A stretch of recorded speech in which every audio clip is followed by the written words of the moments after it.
Pessoal, tudo bem com vocês? Seguinte, esses dias eu fui na piscina, né, dar uma volta lá, muito calor, e aí acabei conhecendo um cara da Assembleia de Deus, né? Eu me apresentei como católico, ele da Assembleia de Deus, e conversa vai, conversa vem. Ele perguntou se eu participava, eu falei que sim, que eu participava da renovação carismática, católica, né? Participava do Ministério de Música, pregação. E aí ele começou a falar, renovação é mais legal, como que eu posso dizer? Ela é mais tranquila em questão da tradicional, né? Tradicional adora demais, muito adorador, adora imagem, essas coisas. Aí eu virei para ele e falei assim, irmão, você está entendendo errado. A renovação é um movimento dentro da Igreja Católica, né? A renovação só existe porque a Igreja Católica existe, é uma só, né? A espiritualidade pode ser um pouco diferente, mas o cerne, a raiz é o catolicismo. Padre Léo uma vez disse, né? Se um dia a renovação deixar de ser católico, ele deixa de ser da renovação, porque antes de qualquer coisa nós somos católicos, né?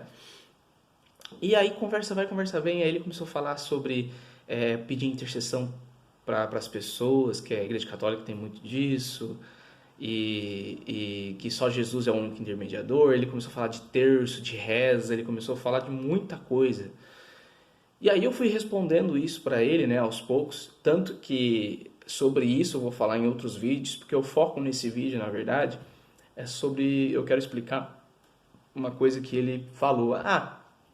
E a nossa religião também tem menos livro que a de vocês católicos.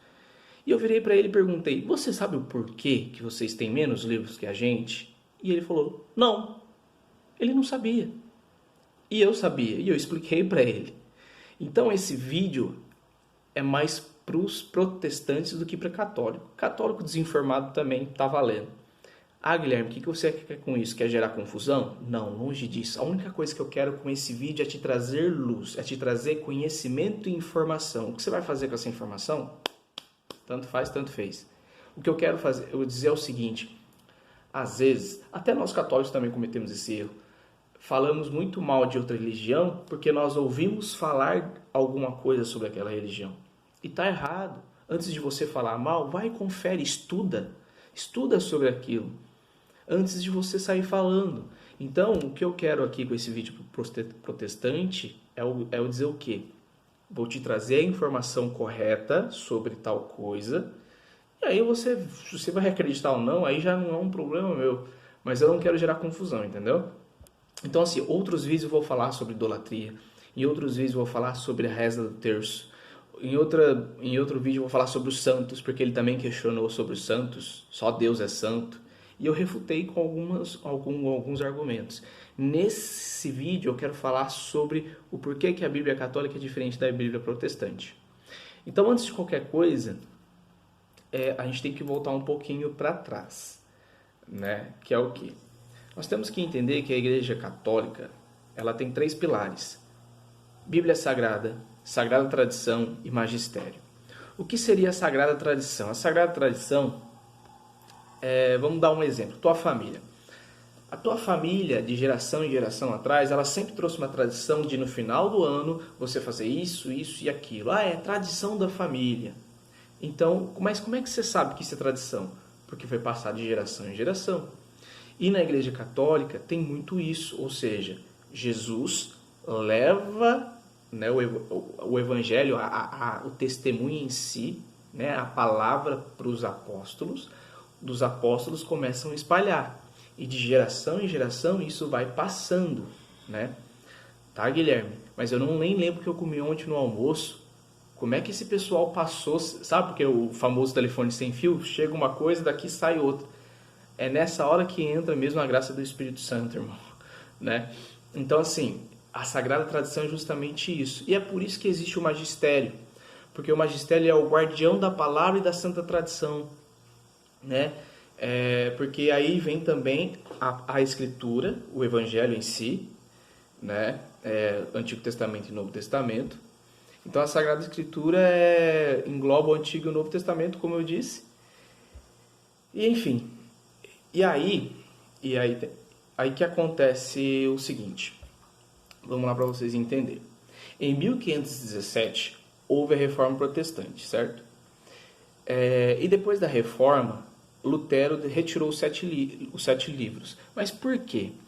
Porque a Bíblia judaica ela foi escrita 100 anos depois de Cristo. A católica foi 200 anos antes de Cristo. O que eu quero dizer com isso? Tá? O rei do Egito, ele queria ter todos os livros na biblioteca de Alexandria. E Alexandria ficava na Grécia, então a língua local era o grego. E aí ele trouxe 72 rabinos judeus para traduzir a Bíblia do hebraico para o grego. Ou seja, a língua original da Bíblia do Antigo Testamento é o hebraico, né? Não o grego. Mas ele traz porque ele quer ter todos os livros na biblioteca. Então, 100 anos depois de Cristo, os rabinos judeus da Palestina, eles começaram a definir qual seria a Bíblia deles. E aí eles colocaram quatro critérios.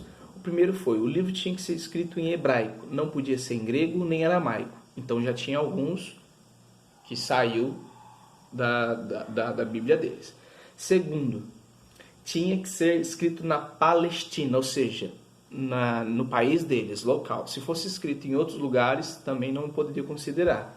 E alguns foram escritos no exílio fora da Palestina, entende? Então, outros livros já foi retirado também. Terceiro, tinha que ser escrito até a volta do exílio. Pegar aqui. Antes de Esdras, 455 a 428 a.C. E quarto, tinha que estar de acordo com o Pentateuco, ou seja, os 5 primeiros livros da Bíblia, ou o Torá, né, a Lei de Moisés. Então, com esses critérios, eles definiram que alguns livros iam estar fora. Então, se você for ver bem, não teve nenhum, como posso dizer, não foi critério teológico, foi critério nacionalista, ou seja, tinha que ser escrito lá, tinha que ser tudo de raiz deles, da Palestina, não fora. Então foi um critério mais nacionalista, né, local, não foi critério teológico. E os livros que saíram por causa de todos esses critérios foram Tobias, Judite, Sabedoria, Baruque, Eclesiástico, 1º e 2º Macabeus, e tem algum capítulo, alguns versículos de Esther e de Daniel também, né? Mas aí, o que eu quero te dizer? Voltando um pouco sobre a Sagrada Tradição e a Sagrada Escritura.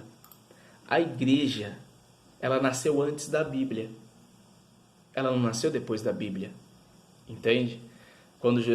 A igreja nasceu quando Jesus falou para Pedro: Pedro, tu és pedra, e desta pedra, né, fecunda a minha igreja, começa a minha igreja. Então, a igreja já começou. Ela não foi esperar os anos passar, o pessoal começar a escrever a Bíblia para depois a igreja existir. Não! Antes da Bíblia existir, ficava com a Sagrada Tradição, né? A família ia passando de família para pessoa, e as pessoas iam falando uma para a outra, ou seja, eu acho que é só graça do Espírito Santo mesmo, porque qual era o objetivo e a missão da igreja antigamente? Passar quem realmente foi Jesus, quem era a pessoa de Jesus. Isso foi passando de geração em geração, e aí as pessoas, depois que começaram a escrever sobre isso, por exemplo, Tessalonicenses, que é o escrito mais antigo da Bíblia, foi 51 anos depois de Cristo. Mateus não foi nem o primeiro evangelho a ser escrito, né? Então, assim, a Bíblia nasceu depois, ou seja, é a forma de manter guardado a Sagrada Tradição, o que Jesus trouxe, entende? Então, assim, é isso. Eu queria estar explicando para vocês. Nos próximos vídeos vou falar sobre os outros assuntos que eu troquei ideia com ele, que eu conversei com ele. Se você tiver alguma dúvida, deixa aqui no comentário. Curte, compartilha para chegar em mais pessoas esse vídeo. E o Guilherme aqui não é o dono da verdade, ele não está arrumando confusão, ele só quer mesmo trazer luz, trazer conhecimento um pouquinho, beleza? Então no próximo vídeo eu vou falar sobre os santos, vou falar sobre o terço, vou falar sobre a gente pedir intercessão do irmão, vou falar sobre adoração de imagem, né? Que a gente adora imagem. Não, nós primeiro temos que entender o que é idolatria, para depois falar se nós idolatramos ou não as imagens. E o porquê que nós temos imagens, né? Então assim, vai ser muito legal. essa série de vídeos que eu estou pensando em fazer. E eu espero que vocês curtam, beleza? Deus abençoe vocês e tchau, obrigado!